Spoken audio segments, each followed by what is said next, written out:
Hello, Jack here, and welcome to my second throwback video for my initial transition channel from 2011. Not gonna lie, this one's rough. It was hard for me to watch this video. It is wildly problematic, and many of those problematic aspects stem directly from the fact that I was suffering a great deal from lack of access to resources at this time, and rather than accept that I was going through things that I shouldn't have had to go through, I came up with excuses why actually these things I was going through were good, and they made me better than everyone else. They're not, and I knew that they weren't, but that's something that I'll talk about within this video, popping in from time to time like a beheaded time traveler. Hello, Jackson here. So today was my second therapy session in Milwaukee out of what I suspect will be 9, maybe more. It'll be at least 9 sessions. So immediately out the gate, this is something that I want to talk about because it's bothered me for many years now. This therapist, over the phone and during our first in-person session, made me feel like I was the tranliest trans person to ever walk the planet, and said that it would just be a piece of cake for me to get on HRT because I'd already taken initiative. I'd come out, I'd already gotten my name changed legally, and she threw in on that first in-person meetup that I didn't, quote, look as genderqueer as some people do coming into her door. She specifically said that I might only need 9 sessions to get on HRT because I'd already gone through all of this, the usual stuff that would happen in that program. When I brought that up after that first intake session, though, it suddenly hadn't happened. She just full-on gaslit me and pretended that she'd never said it, even though I literally had written this down in my notes while we were on the phone. May only need 9 sessions, because that is what she told me. Then not only did she make me go through all of the sessions with no explanation as to why she'd suddenly changed her mind, she made me continue going to therapy for a couple of months after I started hormones, under the threat of telling my doctor to stop prescribing me hormones if I didn't comply. And she didn't tell me that I was going to need to keep going to her after this, basically until I got my letter. And keep in mind here, I had told her that finances were a big problem for me. I was in school, I had stuff that I needed to pay for, I didn't have a job that was going to support me that well throughout this whole thing. And so I was really gunning for as few sessions as possible, and then she not only raised her rates later, but made me go to therapy that I didn't expect to need to go to. And then at one point I asked about postponing therapy because I had a financial aid issue at school, and she told me that financial issues were a spiritual sign that I was not ready to go on hormones. And if I remember right, I mentioned this in my last episode, but she also made it very clear that if I talked about my negative experiences with her on the internet, like in a review or something, she would get very, very sad and would be very, very hurt. So I can't stress enough that this therapist was overall a very abusive person, and considering how well I fit into her narrative for what a trans person is supposed to be, I can only imagine how she treated less gender-conforming trans people. Like, I shudder to think how she treated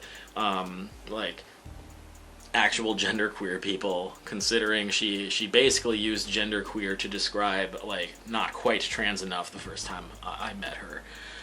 My experiences with her also made me genuinely afraid to go to therapy again when I needed to for top surgery. I was convinced that I was going to need to pay for top surgery out of pocket because insurance almost always requires a psychological assessment, and I didn't want to have to go through a year more of this sort of bullshit. I did eventually go to a therapist here, and she wrote me a letter after 1 session, which I did not expect, because my expectation for gender identity therapy was this horrible therapist in Milwaukee. And I know that times were different in 2011, and a lot of therapists would have required more sessions than I needed for top surgery. But there was no reason that I should have needed to put up with the stuff that I did. And what we did today was we finished my family tree, and then we talked about a couple of issues that I've been having. So, like, we finished my family tree saying who married who my parents' brothers and sisters were, and most notably, like, how people died, and things like who's alcoholics and who is known to be a sexual abuser, that sort of thing. I'm not entirely certain how relevant it is, but, I mean, it probably is. That's why she asked. I also got my Carrie letter, which is basically a notice that says, hey, this person's having a sex change. Support that. And a lot of people hate that I actually persist on calling it a sex change, but seriously, like, that's one of the easiest ways that I can get somebody to understand what the hell I'm talking about, is by just saying I'm having a sex change, instead of going into this whole, oh, well, no, it's not a sex change, it's a reassignment program, or whatever the kids are calling them these days. I know that I'm being partially sarcastic here when I say kids today, but God, I am just a fundamentally annoying person at this age. I do still tend toward using language that I think other people will understand better. I'm not big into like micro labels or stuff like that, and I still use some older terminology like transsexual and F to M sometimes, because I prefer them to some of the alternatives that are currently more commonly used. But like, come on.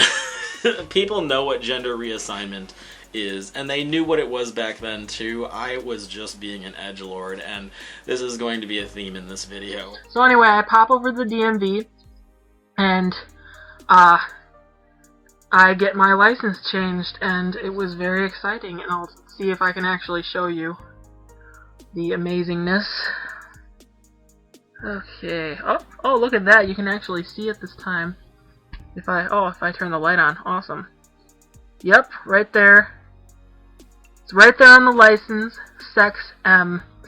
I also had my eye color changed on there because that hasn't been brown since I was really little. It's been hazel. And it just tickles me that it looks like it says eyes. I has them. But yeah, you'd think that the gender would be the interesting thing to me, but I'm also happy to no longer have a lie about my eye color on my license. I can't speak for all states, but in Wisconsin, if you're in a formal gender program, then you can legally go to the DMV and get your license changed to reflect the sex that you are living as, regardless of whether or not you've had hormones or surgery. The reason for that is because in a formal gender program, it's going to result in that anyway. So it's just sort of this pre-hormones, pre-surgery thing. It's not that way for Social Security anymore. Like it used to be, you could go there and they do it with your carry letter, allegedly. I went there today to try it out, and apparently I'm the first person in my therapist's gender program to get turned down at Social Security, and it's because of the Real ID Act and some other stuff. So, I mean, I kind of expected that to happen, and it's of little consequence to me right now because I don't travel, and everybody important already knows. I didn't really know it at the time, but this actually was of consequence to me for at least a few months. When I got my gender marker on my driver's license changed, Social Security was still sending out something called gender no-match letters. And what that meant is, say you have an employer, like somebody just freshly hired you, and they're sending out for confirmation from Social Security that you are who you say you are and you have the legal right to work in the United States.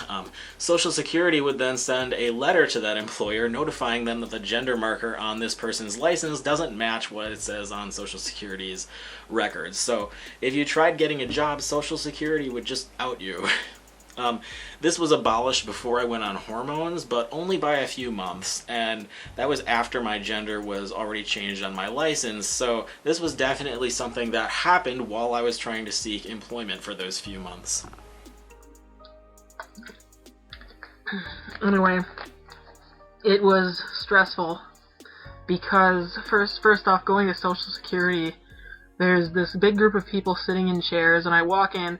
I'm trying to figure out which button I'm supposed to press on their little automated screen to get my records changed, and the cop by the door asks what I'm there for, and of course I have to say out loud, I'm here to get my gender changed on the Social Security records. And when you say that, everybody in the room looks at you, and you kind of wonder what they're thinking. And of course they rejected me, so I went through that for nothing. I head on off to the DMV, and of course you already know that I succeeded because I showed you my license, but I'll tell you what happened because it was frustrating. Because there are two DMVs that I go to on a regular basis. I'll call the first one DMV-F, and the second one DMV-W. And I mean, those of you who know me know exactly what that means. But, I went to DMV-W. I hate DMV-W. The only reason I went there is because it was closer to Milwaukee than DMV-F. Otherwise, I literally... F is farther away from me than W, but I always go to F, just because I've never had a bad experience there. The people are always friendly to me, they smile. When I had my name changed, they didn't tear me through hoops like they did everywhere else. And at W, like, even little things, like going there to get a title changed, or something like that, they always just pull you through hoops. And it's always really full for some reason. You'd think that less people would go there because of how mean they are, but maybe they're all into the whole stereotypical, well, the DMV is supposed to be this way. Right. I'm talking about the DMV in West Bend versus the one in Fond du Lac. West Bend still has a reputation for being, like, really awful, and Fond du Lac doesn't have that reputation. I don't know why I was fine with saying that I was going to Milwaukee for long-term therapy, but not two other cities that I didn't even live in. It was obvious that I lived in southeastern Wisconsin somewhere. But anyway, now I'm rambling. I go to DMVW, and I get in line, and there's this really nasty crankmaster woman there. And she asks me to come up, and she asks, of course, what I'm there for, and I say I'm there to get my license amended to reflect a gender change. I show her my carry letter, and she looks at me, and I swear to God, she goes, "Really?" And I'm like, "Yeah, really. This letter explains the whole situation. I mean, the damn letter says right on it that I'm getting a sex change. Plus, why would I go and lie about that at the DMV? I'm gonna go in and just prank people by saying I'm having a sex change." So, she gives me a form to fill out angrily, and she takes my old ID, and I swear to God, she flips it at me. Like, well, okay, fill out this form. Flick. And it felt like she was trying to throw it at me. And I mean, later I realized that she's like this to everybody. So, I mean, I'm not calling bigotry on this lady at DMVW or anything. But man, what a crank master. Of course, I think I'd be a crank master if I worked for the DMV too. So, I bring it back to her. She tells me to go get my photo taken, which is funny when you hear the rest of the story. I go, I'm all happy. I'm thinking I'm going to get through here really, really fast because they're already having me take my photo. I go, the lady at the photo station was incredibly friendly and bubbly. I get my photo taken, and she gives me a number. I sit down. They finally call me up to this woman who is also kind of a crank master. At the time. I mean, at first she was a crank master. I'll get into that when the story's over. So, I have my carry letter. I give it to her. She looks at it, and she's like, "Is this a medical form?" And I'm like, "This is a carry letter from my formal gender program, which gives me the right to have my name or my gender changed on my license." And she proceeds to call like 3 people to ask what the hell she's supposed to do, because nobody ever knows what the hell they're supposed to do. So she finally finds somebody. They go back. She comes back to me, tells me to sit down, and they will go and proceed to just leave me sitting there for about 20 to 35 minutes. I'm not exactly sure how long it was because I don't really pay attention.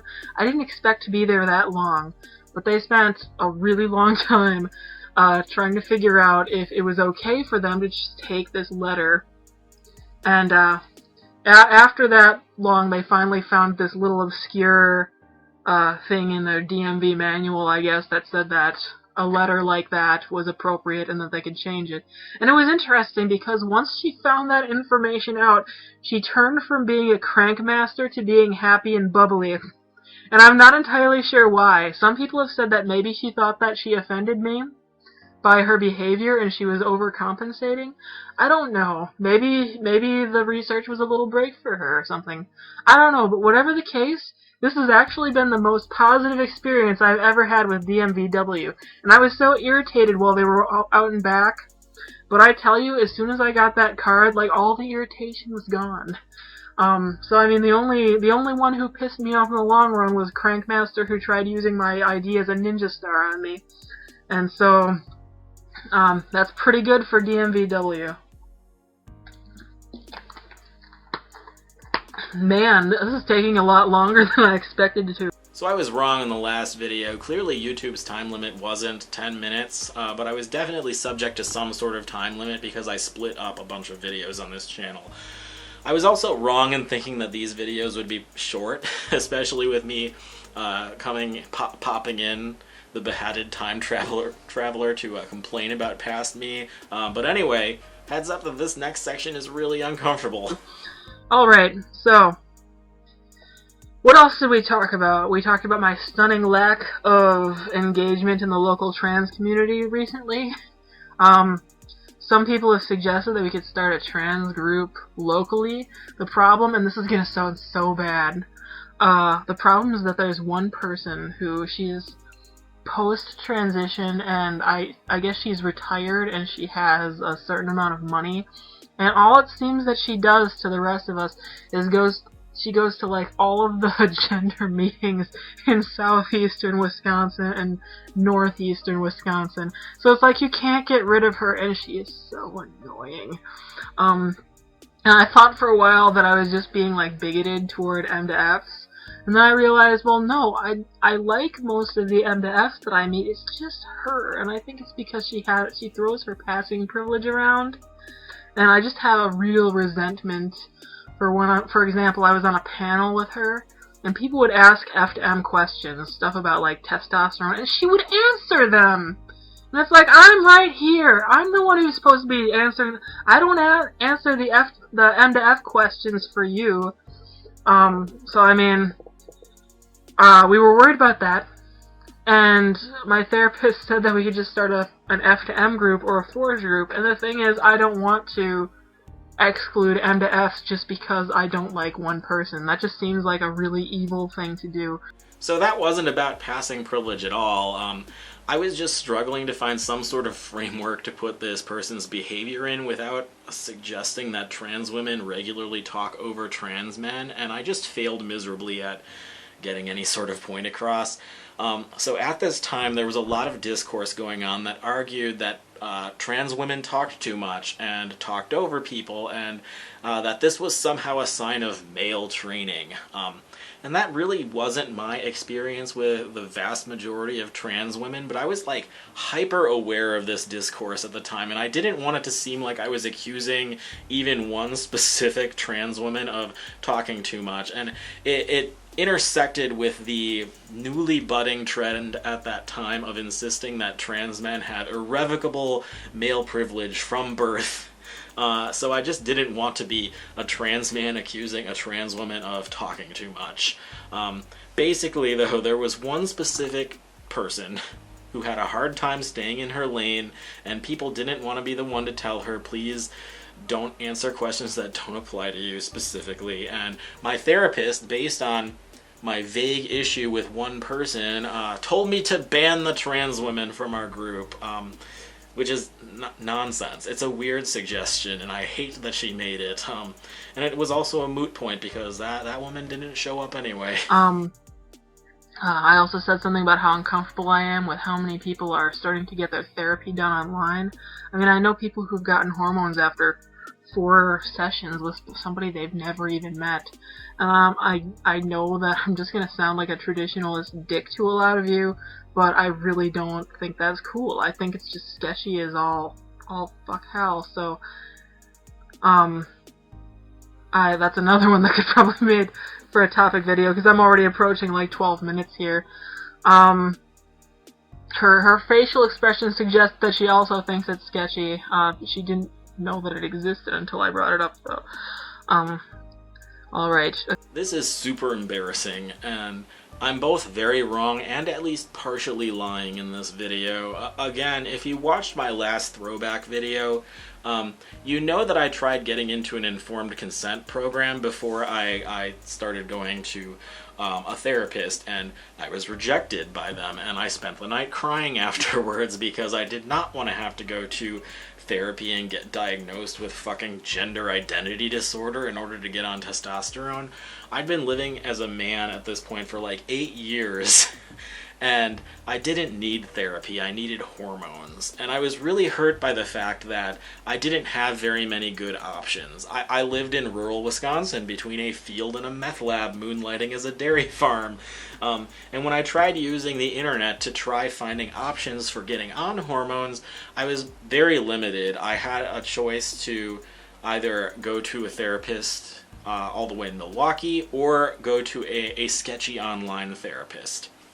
Now, when I say sketchy online therapist, I want to be clear here that there actually isn't anything wrong with the existence of online therapy for hormones or not going to therapy for hormones at all. And nowadays, when somebody in my local area asks about hormones, I usually tell them to get it through Planned Parenthood, which prescribes without therapy over like a Zoom call or something. So obviously my opinion on that has changed drastically, but it is important to note that the therapy that I'm referring to in this video actually was pretty sketchy. Some therapists would write you an HRT letter after like a few sessions of phone therapy or even like a couple weeks of email exchanges, but depending on how the letter was written and how much your doctor looked into it, there was a decent chance that these letters would be rejected and you would have to go a traditional therapy route anyway. So yes, I am being sour about the fact that I had to go to this fucking abusive therapist, but it's also true that the therapy I was talking about was often a waste of money. It's also worth mentioning that this is sort of my modus operandi at this time in my life. I was deeply hurt by the fact that after so many years I didn't have access to even the most basic medical care for a trans person with dysphoria, and I responded by going through a weird conservative phase about it. Thank fuck I didn't become a trans medicalist, but I was unnecessarily judgmental about people not going the proper channels to get HRT because I was being forced to go through them. Just a couple things. I'm also going to postpone tea for a little while to fit it into my work schedule, because over the summer I'm going to be working really far way away from therapy. I didn't know that you could postpone it, and so when I was asking for what days we were going to do therapy, because my work knew that I'd need off for this, she said that we could just postpone it, which is great because it means I won't need to leave at all, and I'll have all the money. I won't need to take a pay cut. It's awesome. So some people have been like, oh, that's such a shame for you to postpone tea. The thing is, I've been postponing tea for years. I can postpone it for another month, and it's just not a big deal for me, and it actually made me kind of ecstatic, because I'll actually be able to afford it when it's time. So right now my current estimate for when I'll be on tea is either late August or early September, although that all depends on blood work. It depends on other scheduling things. It also means that I'll be transitioning at school, which ought to be a fun circus. But anyway, that's all I have for tonight. I have some topic videos that I'm going to disperse, and I have some ideas for other ones. It all just depends on what I feel like doing.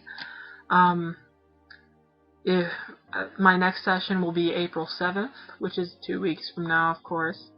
And I have no idea what we're talking about, but if it's like today's session, it'll probably just be the standard, what did you do in the last 2 weeks? And I'll tell her it went great, or bad, or boring, and tell her what happened, and it'll all go swimmingly. But I'll let you go. I'm Jack. Happy trails.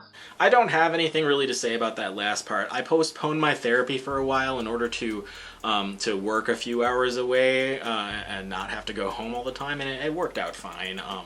I am very wrong here, though, about how long it's going to take me to get on testosterone from the point of this video. I thought I'd be on it by September at the latest, and I wound up going on it in late December. Again, my therapist had led me to believe that I was only going to need 9 sessions, or like 9 or 10 maybe, and then by the time I realized she was going to make me go to many more than I expected, there was a whole sunk cost fallacy thing going on, and I convinced myself that this was actually great for me, when it definitely wasn't. Since this therapist is still being treated like a huge authority on trans issues, I'm really hoping that she has evolved in her understanding and treatment of trans people since then. I'm not sure, though. Like, when I look her up, I just get very uncomfortable. But anyway, that's it for this episode. I'm not sure when I'll get the next Throwback episode up. I have a couple of other things that I'm working on right now, and it turns out watching really old videos of me during a horrible time in my life is mentally taxing. But I'll trudge through the important ones and I'll get them up someday. But until then, again, happy trails.